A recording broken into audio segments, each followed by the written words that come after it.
Yeah, just a quick review of the Fanwer shoulder pulley for physical therapy. So I've reviewed a lot of these on Amazon, looked at a ton of them. I think there's a couple things I always tell people to look for when you're buying a shoulder pulley. The first one is the clip that comes here. They usually come in two different things. They usually come with either a metal bracket like this one, or they come with a strap. That fits in the door. Instead of that, you just have a strap. Well, this one actually is this is kind of a unique set. I haven't seen one quite like this before, because this actually has both. So when would you consider one versus the other? Basically, if you're worried about dinging up your door and scratching up the paint, don't use this one. This one's probably not actually the best metal clip, because usually if it comes with a metal clip, they have some kind of padding on the inside here. This one doesn't have any, but it's metal. So you could argue maybe it's a little sturdier. So if you're concerned about that, they also have provided you with this other one that's more flexible. It's kind of cloth. And so what it is, you just attach it here, and then you know, just close your door over that, and this keeps it into place, that big circuit, that big thing here. So basically, you come with this kit gives you both different straps, which I think is fantastic. The other thing I tell people to look for is the handles. This actually has several different kinds of handles. Here again, I've never seen that in a set before, in a shoulder pulley set. I tell people to look for two things. They make these things out of wood, they make them out of plastic, and they make them out of foam. So you have to figure out what your needs are. Basically, if you don't really worry about cleanliness or anything, like the thing is, if it's plastic or if it's wood, you're going to be able to wipe it off and clean it. If you're not really concerned about that, hard ones are just fine. These set, they say they're non-slip. They're probably not like super soft like a foam. So if you are concerned about padding, I would stick with a foam one. But here's something interesting. There are people that actually have trouble gripping these things at all, especially if you had like a stroke. A lot of times you can't really hold onto the handle very well. This one actually has provided you with this little thing that goes around your wrist, and it actually attaches to the it's like a glove you put your hand in, similar to a glove, and then it just velcros over so that your hand is fixed to the pulley. So here again, if you have trouble gripping it, because you've had a stroke or you just have like a really weak grip, this is actually something to consider. But I will say this, you're probably going to have somebody help you put this thing on, because I'm not sure how easy this thing's going to be to do with one hand. So consider that. But nonetheless, this is giving you several options. So here again, I really like this kit because you got things to play around with. If you have a weak grip, you got that. Or if you have trouble just even weak grip, you just can't hold on to it like you really need to. This will give you really a firm grip on the thing. Here again, if you're worried about scratching your door, you got this other backup one there. So yeah, really cool pulley system. I haven't really seen one like this. So I really like it. Now this is basically for range of motion, like I said. If you're using this because you have helping to treat a painful shoulder, I would also urge you to strengthen your rotator cuff. There's another resource I want to tell you about, the 6-minute torn rotator cuff solution for seniors. This has a good strengthening exercise program for your rotator cuff. If you have any kind of a shoulder problem, I would you need to be strengthening your rotator cuff, and I'll tell you why.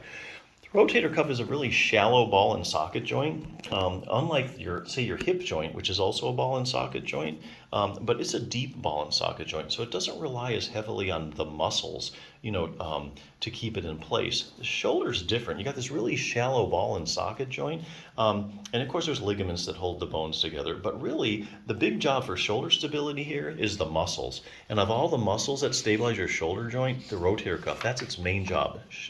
Matter of fact, before you even move your shoulder, usually in any direction, your rotator cuff contracts to keep that thing in place. So no matter what issue you have, let's say you have arthritis that's aggravated when you move your shoulder around. Let's say if you have a tendonitis or you have like bursitis, any of those things, the more shoulder stability you have, the less excessive motion you're going to have in your shoulder joint, and the less irritation you're going to have in your shoulder. You're just going to irritate things less when that ball and socket is firmly in its place. So definitely, an exercise or two for strengthening your rotator cuff is a must if you have if you're treating shoulder pain. If you do have a torn rotator cuff, though, this is the best resource I think I've seen. Starts out with anatomy. If you're a real visual learner, there's tons of pictures. Kind of tells you what it is, because a lot of people don't know. It's just a group of 4 muscles. Then I have a question and answer section. What are the symptoms of a cuff tear? Any arm maneuvers that might indicate I have a tear? Where does it tear at? It's got some really good questions like, I have a rotator cuff tear and I'm in a lot of pain. I need surgery, right? Well, this might help out the people that have a rotator cuff tear and they're in a lot of pain and they can't have surgery, but they're like, oh, if I only had that rotator cuff repair, I'd feel better, but, health-wise, I just can't go through the surgery. This book is very evidence-based, and it'll answer that question in studies. Each one of these boxes is a study. They explain in layman's terms. So here's the deal. They look at studies here that say take 100 people with a torn rotator cuff. Okay? They measure the size of the tear, and then they measure how much pain the person's in. So then you have a group of people, let's say 100, and you know how big the tear is and how bad they're hurting.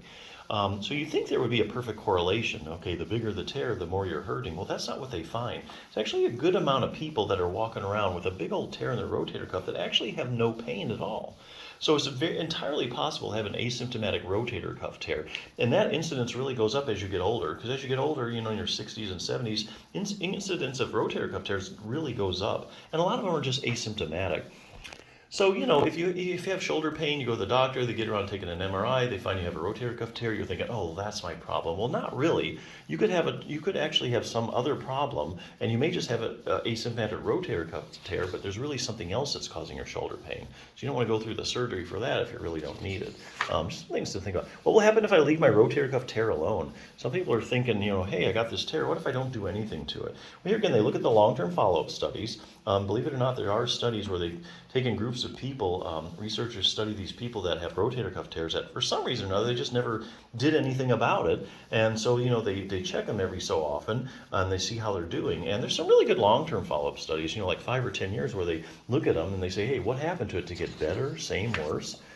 Here's probably the best one. How does exercise compare to surgery when it comes to treating a torn rotator cuff? Well, the only way you're really going to answer that question scientifically is to look at the randomized controlled trials. Okay, that's the highest form of proof in medicine that a treatment is actually effective. So if you're going to prove something in medicine that it's effective, like a pill, or a treatment, you're going to do a randomized controlled trial. So what they do is they take, say, 100 people with a torn rotator cuff, 50 they randomly assign to surgery, the other 50 they randomly assign to a good exercise program. And then what you do is you follow these people for like 6 months, a year, 2 years, 6 years. There's some really good long-term follow-up studies. And you say, okay, like say at 2 years, who actually did better looking back? People that had the people that did the exercise program, or the people that had their surgical repair of the rotator cuff?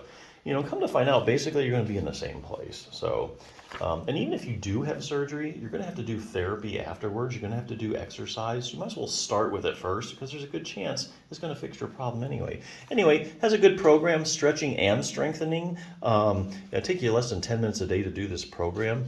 And it has a beginning, intermediate, and advanced program. So there you go. Anyway, but if range of motion is your only problem and you just want some simple device to stretch out your shoulder, I think this is a really good piece of equipment because you have options here to deal with. So definitely check it out.